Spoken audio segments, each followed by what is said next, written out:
Oh, come on, Percy, I said I was sorry. It was just a slight accident. Sorry, you fall your head off. It's back on now. I can't turn your head anymore.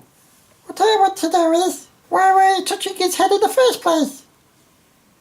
I really am sorry. Oh, I forgive you. I didn't mean to do it. No, it's fine, I'm fine. I get too handsy. I'll get over it. I'm very heavy-handed. Don't like it took my arm off or anything. They're not good to answer me, are they?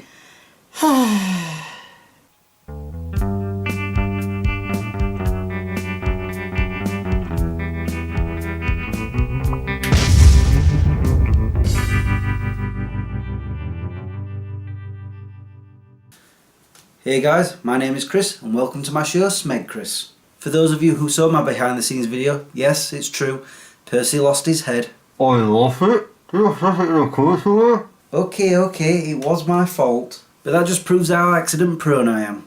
It's usually myself that I hurt though. Look at this, I did this at work. I threw something into a skip and it made this saw blade bounce back up and cut me. But as you can see, I'm on the mend. And on this arm, I burned myself, but well, it's basically gone now. As far as I can remember, I've always been like this. Are you telling me this to make you feel better? Not really. I don't know why you're moaning. From the look of you, you've had worse. Would you like to have bandages too? Shut up now. As a child, I constantly cut, banged, bumped and bruised myself. As an adult, you'd think I'd have grown out of it by now. But no, I'm still as bad. I still have scars from my childhood. But don't worry, I won't show you guys. Well, all of them. Like the one I have on my side. I came off my bike that way and slid down the road. That was a hospital trip. And I ended up needing a new bike. There was another time I was cycling to my parents' house. I looked behind to see where this car was, and I looked back just in time to see my front wheel hitting the curb. I flew over the handlebars on that one. Seriously, it's not the only time.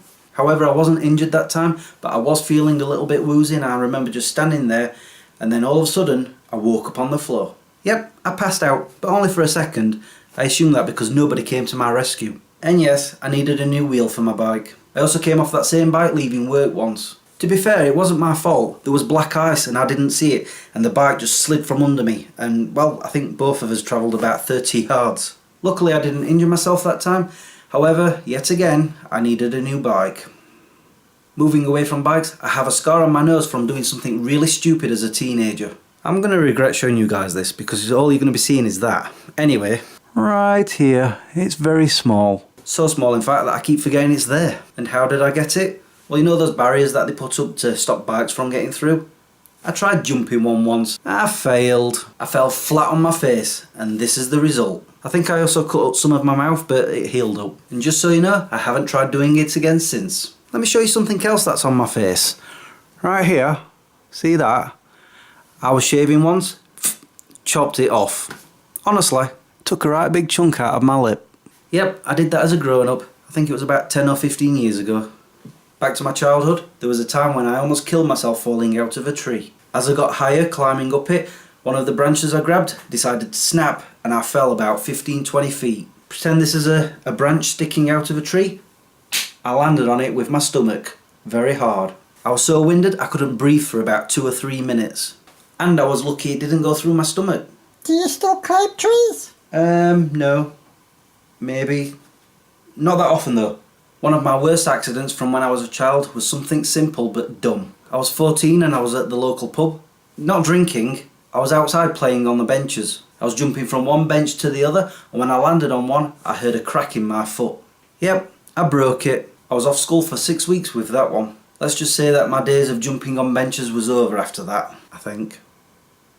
I've had so many accidents over the years that I've forgotten quite a lot of them. One I will never forget though wasn't my fault. It was just 5 months into starting where I work now and I was still learning. The guy I was with was driving a crane and I was helping him put ropes onto a job. One of these. I mean a big one, this is a miniature. I mean come on, I don't need a crane to lift this. But seriously, these are usually very, very big and they're between 5 to 12 tons with some variations. And they can go from 6 feet long to, I don't know, 15, 20 feet sometimes. On this particular day, my co-worker, let's call him X for no reason whatsoever, was about to lift one of these rolls up with the crane. However, he didn't line it up that way and that way, which is what you're supposed to do. And I was still stood next to it here.